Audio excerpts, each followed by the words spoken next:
I am David. And I'm Gail. And here we are in beautiful Union Station in downtown Winnipeg. Beautiful downtown Winnipeg at Christmas time. At Christmas time, yes. You can see there's a giant Christmas tree behind us here, and we're actually just waiting to board the Canadian, Via Rail Canadian. Yes, number one.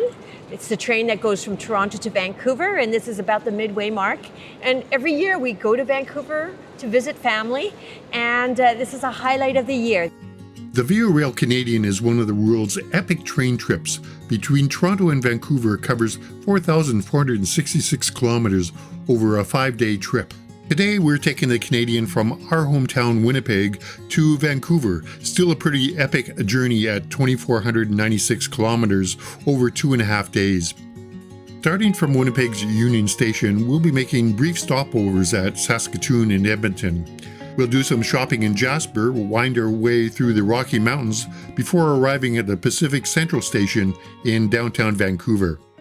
We really like our Via Rail Canadian train for sure. I don't know, we've been doing it for over a decade now, haven't we? We have. So this is just the latest iteration. We're in a nice cabin for two today, so we're certainly going to enjoy that, and we'll be showing that to you once we get onto the train. And I suspect that it's going to be particularly beautiful this time because an Alberta Clipper clipped across the western provinces and really paralyzed Winnipeg today. That's right. Let's just tell you how frigid it is here in Winnipeg right now. The wind chill is minus 35 right now at almost 10 o'clock in the evening, and it's going to be bitterly cold as we go west. Yeah, that's right, yes. Now, as is usual for the Canadian, of course, it hasn't arrived yet. It's late. It was supposed to arrive at about 7:30 in the evening. Now it's going to arrive about 10:45, and we'll be able to board about 45 minutes after that. This is a major stopover for the train, which is coming from Toronto. They changed crew here. They changed crew, They do some cleaning and what have you. The train being late doesn't really affect us, does it? This is all part of the saga. Yeah, that's right. You just got to be a little bit zen about it and just enjoy it. See you soon. Okay, bye-bye.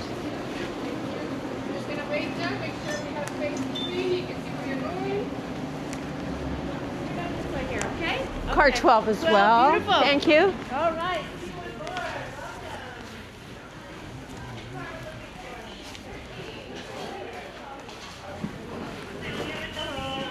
Hello. Where are we staying? Car C. C? Okay, perfect. Yes, I can put the left-hand side. Thank you. Upper 12. Thank you very much. I can help with any bags. Great. Car C. Ooh. We've arrived. We're in cabin C in car 12. The train hasn't yet started to move, but hey, I see 4 chocolates on my bed. I'm not sure if David also has 4 chocolates or if that's for sharing. The train did not leave the station as soon as we boarded, of course. We stayed here for another hour or so. While Via Rail might own the trains, CN Rail owns the tracks, and its very long freight trains take precedence over any passenger trains. We still managed to get up at the crack of dawn the next morning and head off to the dining car for our very filling transcontinental breakfast. Always a crowd favorite, I would say. Very nice. And then it's off to the lovely parked car at the very rear of the train, and we just headed up to the dome car up there. It's a really comfortable place to witness nature at its wildness. We were right in the middle of that Alberta Clipper. When we left Winnipeg, the city, as a matter of fact, the entire province of Manitoba was virtually closed down. Their highways were closed throughout the province, schools were closed. There was no air traffic at all. All flights were canceled in and out of Winnipeg Airport. So yes, our train is running quite late, but at least we're moving and we're enjoying ourselves as well. It's great fun up here. Whoa, well, it's minus 23 wind chill, and we are in Melville, Saskatchewan. Melville is a servicing center for trains and has been historically. and boy, it's cold. We were in whiteout conditions approaching this center since western Manitoba. So this is that Alberta Clipper that we had promised, and whoa, it's invigorating. It's lovely. So it's almost 11 o'clock on our first full day on the trip to Vancouver, and so far it has been the usual delight.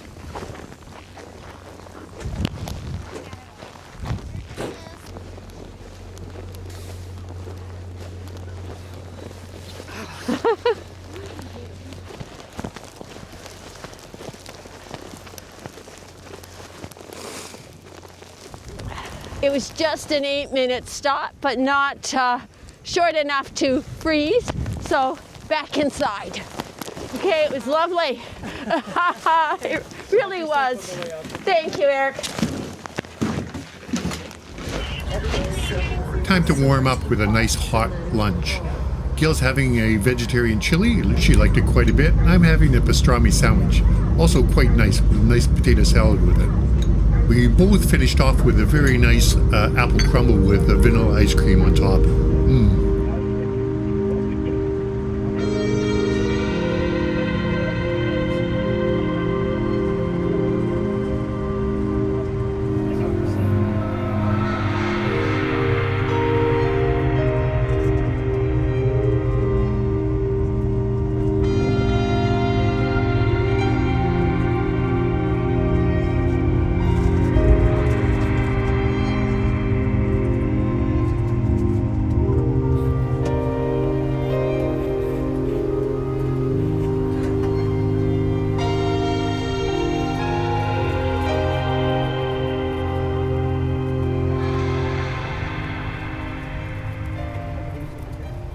Let's look at our two-person cabin. Please follow me.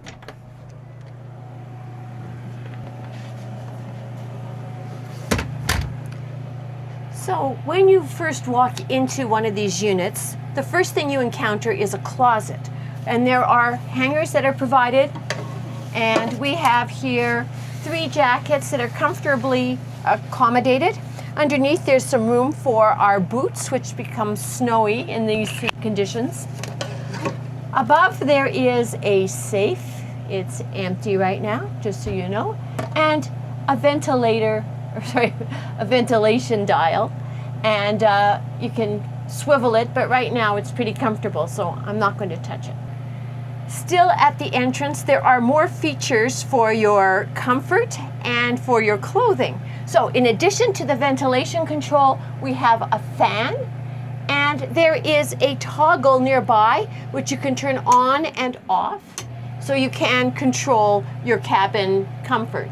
As well, we have a hanger, so this would be additional to your closet space for hanging clothes, and there are 2 others of these scattered in the room. Well, here's a blast from the past. It's a Dixie cup dispenser. It dates back to the 1954 building of this train. Does anyone remember Dixie cups? I do. It's way back. We have a panel here which has all sorts of features. There's a button to call the attendant, and there are 2 others of these in this very small cabin. One in the bathroom and one by the beds. We also have lights. So this is a ceiling light and a mirror light. And then this, called an annex light, is really the light inside the separate bathroom unit or the adjacent bathroom unit in our cabin. Beneath the fan toggle, there are 2 AC outlets. And, it's nice that there's some cord management here with this lovely leather pouch, original again to the cabin, where we can stuff everything in and keep the walkway open. Here is the sink area, and it's got a nifty little flip open provision that allows you access to the sink, and also when you don't want that, you can use it as a bit of a counter space. Now, it's kind of nice to have it closed right now because we have a bit of a problem. Our sink is not draining. You can see this. This is a problem because of frozen pipes on this very, very frigid day. This is a problem not for everyone, but for many people on this train. Frozen pipes. Because of today's sink problems, we're obviously not using this and we're using the public facilities, but I'm still going to show you the sink and its features. It has a little flip switch here, which alters the cold and hot water. There's also a gizmo that provides us with potable water. We're not really sure if this is not good to drink, but we use this for our teeth normally and for drinking water. We also are provided with soap and hand lotion. The sink area is really a very nice unit. So right above the sink itself, we have a little area for disposable cups. These are our Dixie cup substitutes. And above that, there are the towels that are provided to each passenger who is in sleeping class. So I'm going to pull this out and you'll see the towels, a hand towel and a bath towel, as well as we have shampoo and another bar of soap. On the same shelf that the towels are on, we have a little corner that is available for extra luggage. So here we have two fairly sizable bags, and they're nicely tucked away.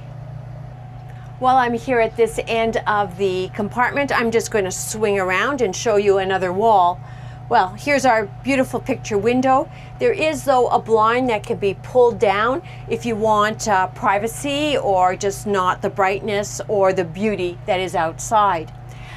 There is a little shelf above. This shelf would be serving the person in the upper bunk when the room is in the nighttime configuration. We have another one of those hangers for clothing. So I guess this is the primo feature of a cabin, and that is your own private washroom. So let's see what it looks like. On the inside part of the door, there is a place for towels. So that's kind of nice. But you know, it's a pretty tight affair. A toilet roll dispenser, the toilet itself. Now, two buttons that you don't want to get mixed up. One is for the attendant, and one is to flush the toilet.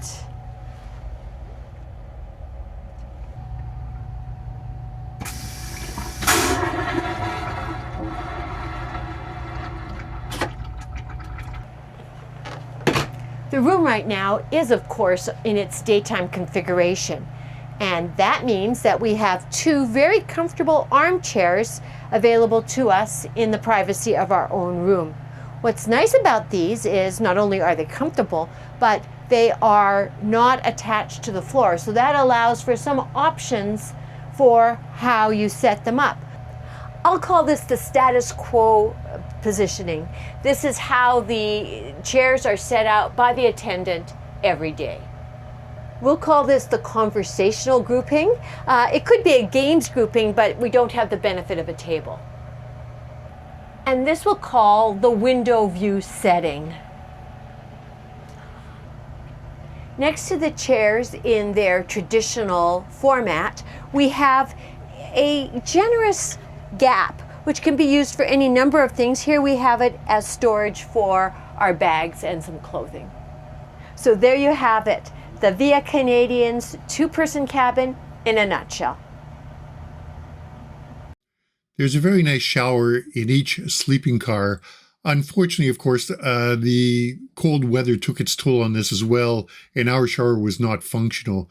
No doubt you've noticed my rather unkempt hair. When it is working, it's quite a nice shower facility. You adjust the temperature of the water with this little lever, and then once you're ready to go, you press the button and the water will come out of the shower head for a set period of time, and you just keep pressing it until you've finished your shower.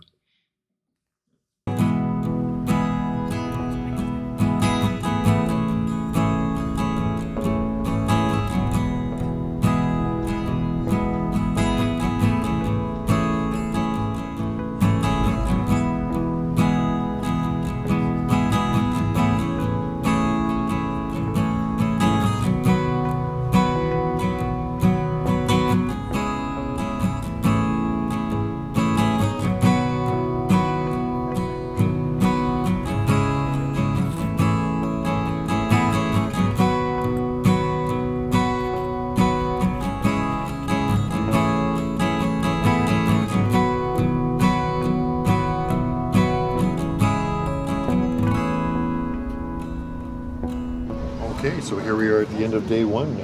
We are. We are at dinner time and we are at the third sitting. That was all that was available to us, but Yeah. by having the last sitting today, we were given choice for tomorrow. That's right. So we'll have an earlier time tomorrow. I think we left Winnipeg. It was already about 4 hours late at that point, and now we're about 7 hours late. Yes. So it's we're hoping that we'll be able to make up time. It's certainly within the realm of the possibility. Sure. So we'll see what happens. Yeah. They always do. I think, though, we would love to spend some time in Jasper, and now we'll have a daytime arrival in Jasper, but it could very well be that they cut that short to make up some time. Good, good. Hello. Oh, yeah, thank you. Thank you very much. One for me. So that sounds fantastic. good. Thank you. I'm having a soup. Thank you very much. Some butter for the buns. Thank you Okay, very thank much. you. Thank you. Fantastic. Yeah, David's got minestrone soup here. That looks That's very right. nice. Yeah, very nice. You're going to take a taste of it? The salad that I'm having has feta cheese, cranberries, and a balsamic maple dressing.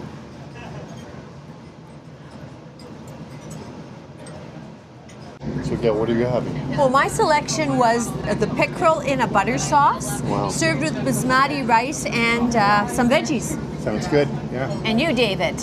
Okay, well, I'm having the classic prime rib, which I really love. Nice big piece of meat, really nicely done. Beautiful gravy. Horseradish, too. Yes. Love that. What do you have with it? I think I got similar to you. I got cauliflower. And I think this looks like squash, actually. And underneath there's mashed potatoes as well. Ah, that's what I was looking for. Well, it's dessert time, and I took as my choice a strawberry shortcake. So let's have a little taste here. It looks rather fluffy and nice. Very good. I went for the gusto. I've got the triple chocolate cake, which is quite deadly, actually. Anyways, I give it a taste. Oh, yeah.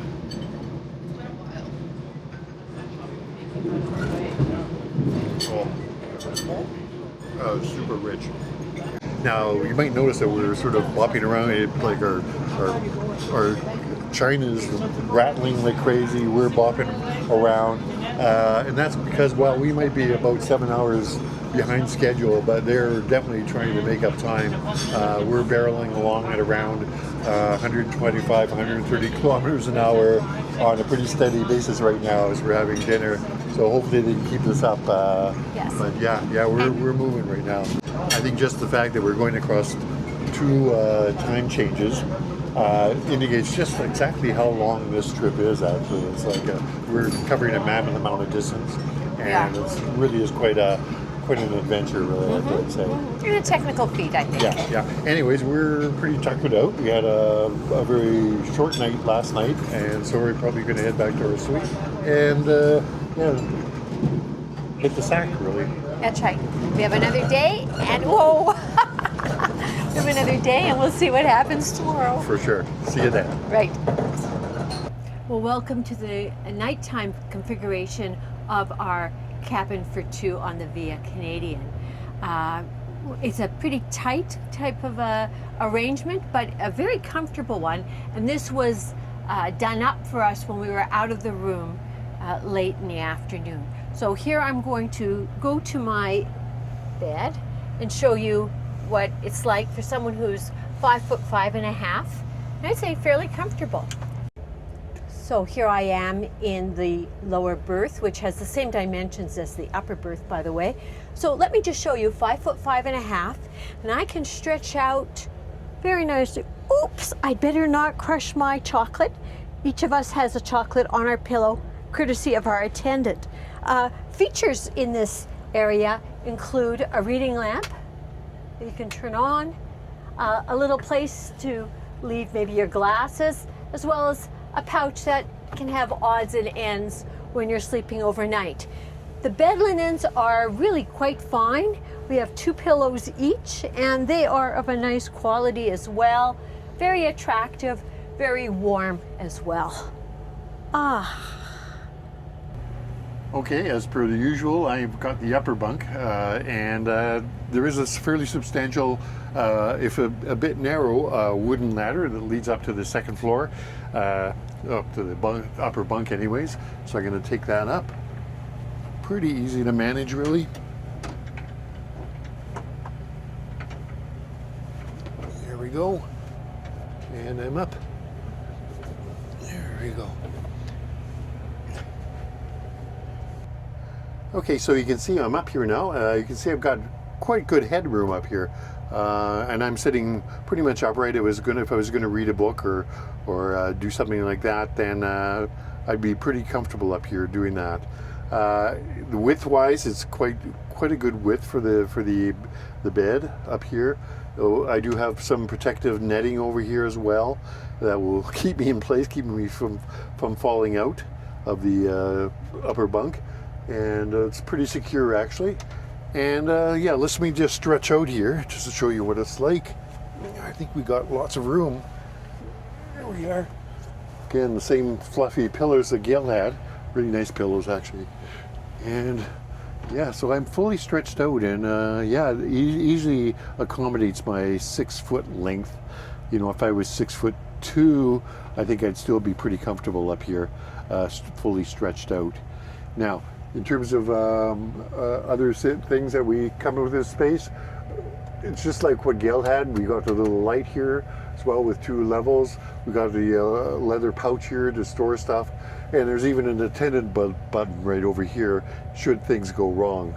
And yeah, other than that, oh, there's a little hook to hang stuff here, which I do use to hang a little a backpack that I carry with me. Just keeps it from slipping down in the crack here. And yeah, that's pretty much it. Pretty comfortable space. I had a very nice sleep last night. And yeah, can't complain at all.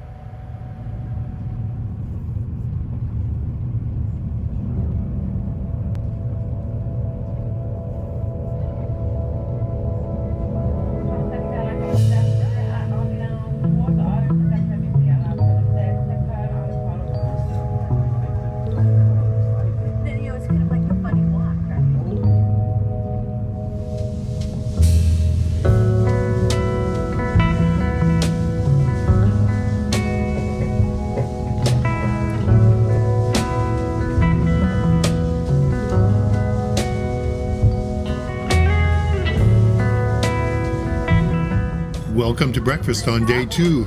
A very nice eggs Benedict served in the dining room. You can also pick up breakfast goodies and snacks throughout the day in the lounge or the bar of the park car at the rear of the train.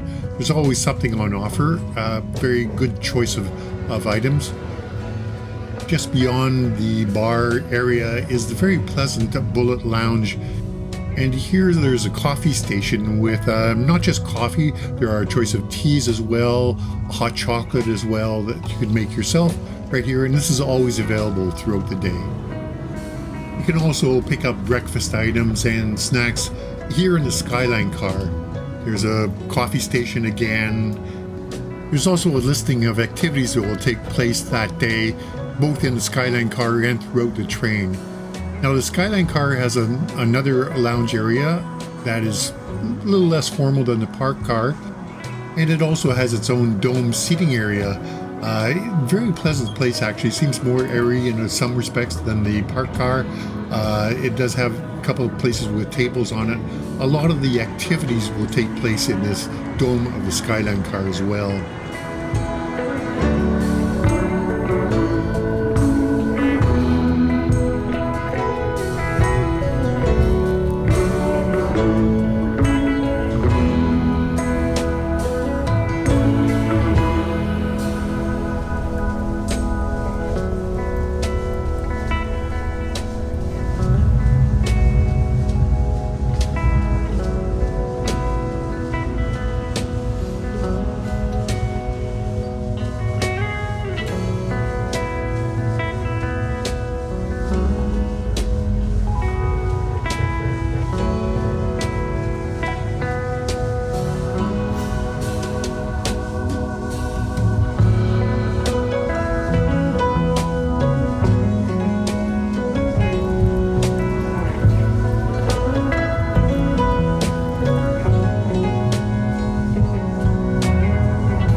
hours late at this point, maybe still 7 hours, but there is a time change, so that would make it 6 hours.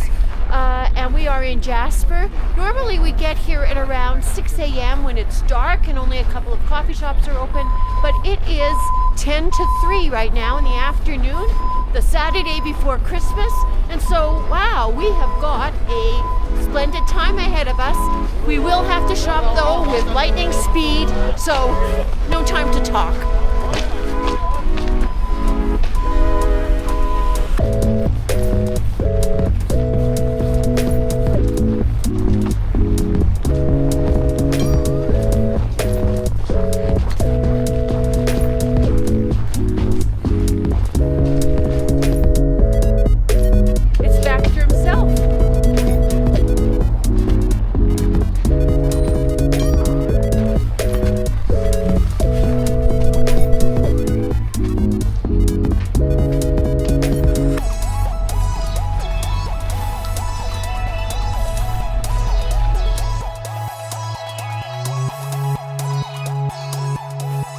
And of course, there's nothing better after a brisk Jasper shopping spree than to sit down for a brunch on board. Gail's having the daily scrambled eggs, and I'm having my usual transcontinental breakfast. Can't go wrong. Now, one of the reasons you take a sleeping class car on the Canadian is for the wonderful food. And here we just sort of a sampling from previous trips of some of the other food that we've had on board. Always delicious and always changing day to day.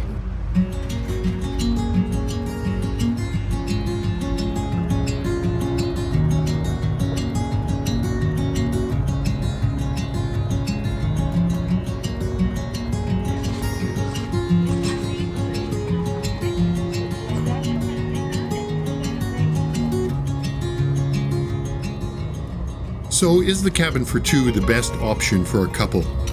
If you value privacy, it is, and having your own bathroom is certainly a bonus. And that AC outlet is almost a necessity these days. The only other option for a couple is to travel in two berths, which offer none of these three things. But you also pay for those features. 2 berths for a Winnipeg to Vancouver trip in December 2026 would cost $1,572 Canadian. Now, a cabin for 2 on the same train would cost $2,658 Canadian, and that's for 2 people. Now, that's 75% more, quite an increase in cost. Now, you'll have to decide for yourself whether it's worth it, but regardless, you'll always get the same great food, the use of the dome cars, and the fantastic scenery, and you'll always get one of the world's great epic train trips thrown in as bonus. We're passing over the Fraser River for the final time. The Fraser River. We're leaving Surrey, and we're coming to New Westminster here. We have got the old Patello Bridge on the left-hand side and the new Patello Bridge on the right-hand side.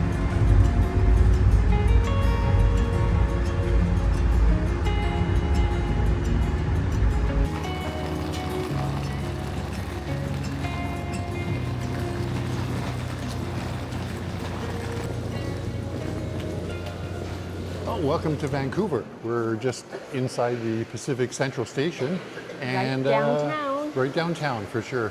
And the train, well, it was modestly late actually in the end, considering we started off at about what was it, about 7 hours late at one point, yes. And then it increased as much as 9 hours late, and the train is actually due to arrive here at 10 o'clock in the morning. So really, we're just about 2.5 hours late. So somewhat miraculously, they picked up the time, and here we are in Vancouver, quite enjoying it. Yes. So we have churned the snow from Winnipeg, blizzardy conditions, to rain in Vancouver, about 5 degrees Celsius.